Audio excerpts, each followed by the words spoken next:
We are here again with the Bhagavad Gita और आज हम स्टार्ट करेंगे श्लोक नंबर 20 to 27। तो आज हम पहले हम डिसाइड करेंगे आज और ये मीनिंग बताएगी पूरा आपको। So let's start it. नहीं, मीनिंग भी तुम बताओगी आज। मीनिंग हमें नहीं पता। मीनिंग तो क्या देख के बोलना है तो मीनिंग। ओके, मतलब हम लोग देख के पढ़ते हैं। We are trying to read and I am trying to read 20 to 27 श्लोक। ऑब्वियसली देख के ही ना पढ़ेंगे, हमें कहाँ से आएगा, याद थोड़ी है भगवत। ये आपका क्वेश्चन निजर मन को मतलब कुछ भी तो हम तो अज्ञानी हैं, हमें देखकर ही पढ़ना है। तुम अज्ञानी हो, तुम्हें देख के लग रहा है अज्ञानी है। पढ़ो। अच्छा बोलो।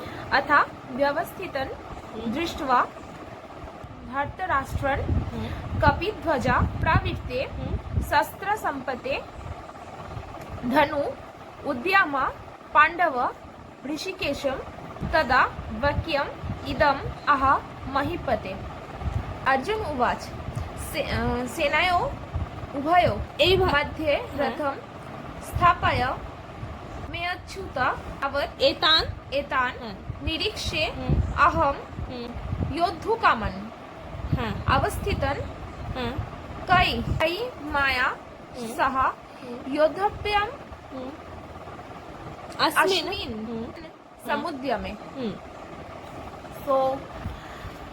So the meaning is the blowing of these different conches become uproarious, vibrating. The meaning is at that time Arjuna, the son of Pandu, seated in the chariot, bearing the flag marked with Hanuman, took up his bow and prepared to shoot his arrows. O king, after looking at the sons of Dhritarashtra drawn in military array, Arjuna then spoke to Lord Krishna these words. Arjuna said, O infallible one, please draw my chariot between the two armies so that I may see those present here who desire to fight and with whom I must contend in this great trial of arms. So ये था meaning in दो चीज, मतलब दो श्लोकों का। हिंदी का meaning मैं बता देती हूँ। उस समय हनुमान से अंकित ध्वजा लगे रथ पर आसीन पांडुपुत्र अर्जुन अपना धनुष उठाकर तीर चलाने के लिए उद्यत हुआ। हे राजन, धृतराष्ट्र के पुत्र को व्यूह में खड़ा देखकर अर्जुन ने श्री कृष्ण से ये वचन कहे। अर्जुन ने कहा, हे अच्युत, कृपा करके मेरा रथ दोनों सेनाओं के बीच में ले चले, जिससे मैं यहाँ उपस्थित युद्ध की अभिलाषा रखने वालों को और शस्त्रों की इस महान परीक्षा में जिनसे मुझे संघर्ष करना है उन्हें देख सकूं। मानान अवेक्षे अहम ये एते अत्र समागताः धार्तराष्ट्रस्य दुर्बुद्धेः युद्धे प्रिय चिकीर्षवः। संजय उवाच एवं मुक्तो ऋषिकेशो गुडाकेशेन भारत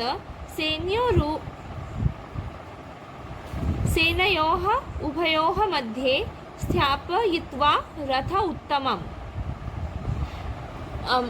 मुझे उन लोगों को देखने दीजिए जो यहाँ पर धृतराष्ट्र के दुर्बुद्धि पुत्र दुर्योधन को प्रसन्न करने की इच्छा से लड़ने के लिए आए हैं।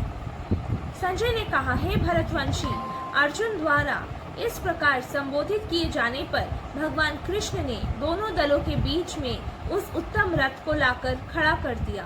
Now this means, let me see those who have come here to fight, wishing to please the evil-minded son of Dhritarashtra. Sanjaya said, O descendant of Bharata, having thus been addressed by Arjuna, Lord Krishna drew up the fine chariot in the midst of the armies of the both parties. Bhishma Drona प्रमुखतः सर्वेषां च महीक्षिताम् उवाच पार्थ पश्येतान् समवेतान् कुरुनीति।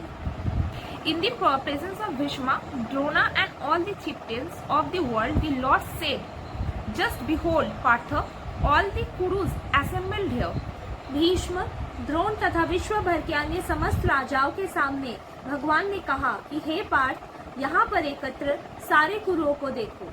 तत्र अपश्यत स्थितान पार्थः पितरन् अथ पितामहान् आचार्यान् मातुलान् भ्रातॄन् पुत्रान् पौत्रान् सखीन् तथा श्वशुरान् सुहृदः च एव सेनयोः उभयोः अपि There Arjuna could see within the midst of the armies of both parties his fathers, grandfathers, teachers, maternal uncles, brothers, sons, grandsons, friends and also his father-in-law and well-wishers. Arjun ने वहां पर दोनों पक्षों की सेनाओं के मध्य में अपने चाचा, ताऊओं, पितामहों, गुरुओं, मामाओं, भाइयों, पुत्रों, पौत्रों, मित्रों, ससुरों और शुभचिंतकों को भी देखा। तान् समीक्ष्य स कौन्तेयः सर्वान् बन्धून् अवस्थितान् कृपया परयाविष्टो Rishidan idam abravit.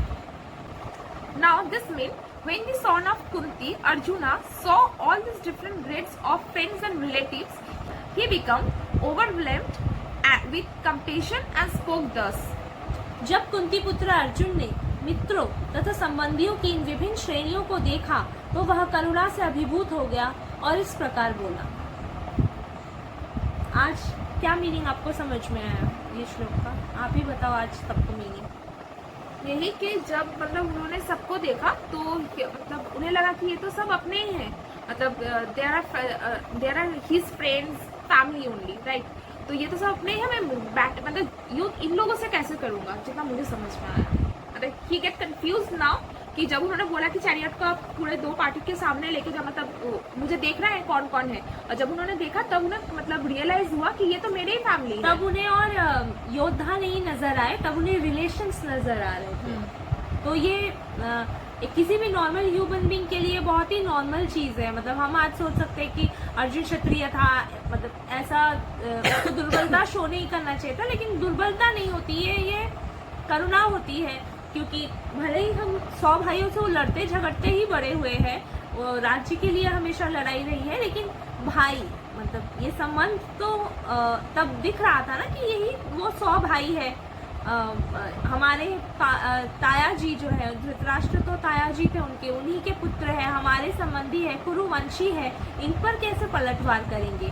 और उनकी गलती की सजा, मतलब जैसे उनकी की हुई गलती है, जैसे दुर्योधन की गलती है, तो उसकी वजह से हम आज भीष्म पितामह पर बाण चलाएंगे, अपने गुरु पे बाण चलाएंगे, रिलेटिव्स पे बाण चलाएंगे। तो ये तो किसी के लिए कितना पैथेटिक होता है वो हम शायद सोच भी नहीं सकते। So these are the emotions he is running through at that time.